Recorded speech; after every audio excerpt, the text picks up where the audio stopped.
When you have a competitor's veto that's being brought into the mix, that to me doesn't make any sense.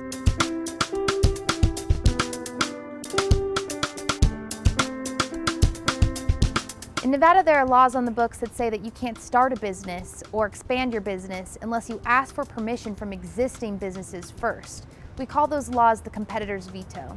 We started the moving company up in Northern California and wanting to expand into Nevada, into Reno, and it would be the next metropolitan hub for me to expand my business. The way the competitor's veto works is that when you file an application, the government gives the existing businesses the opportunity to protest your application. They can protest just because they don't want to compete. So even if you're fully qualified, the government can deny you a license just because they don't think you should be able to compete.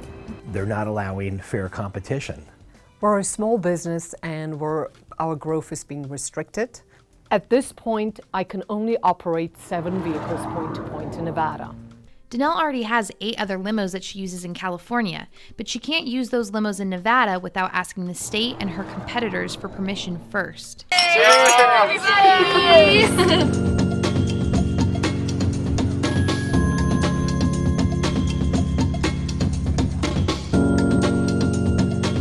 For me, if you're in business, it needs to be on who's the best company. If you have the best product, the person with the best product and the best service needs to be able to succeed. How anybody can allow a competitor to set rules and regulations, that won't stand in any country, let alone America. These laws are bad for consumers. They restrict supply, drive up prices, and deter innovation and new products from entering the market.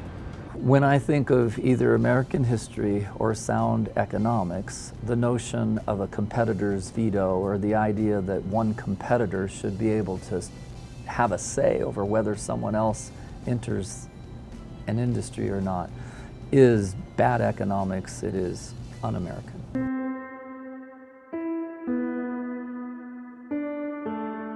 It's very hard because it's hard enough to run a company.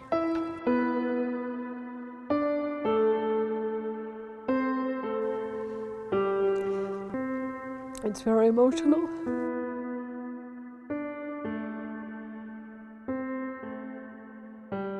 When you have to be a leader, you have to stay strong and you have to look at the big picture.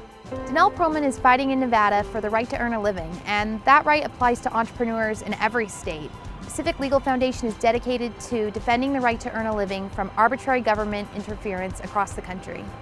All we want is to be able to run our company the correct way, grow our company when it's needed, when it is about supply and demand, without the government telling us what we can and cannot do. I want to challenge it. I want to challenge the reasoning behind it and the unfair competitive nature.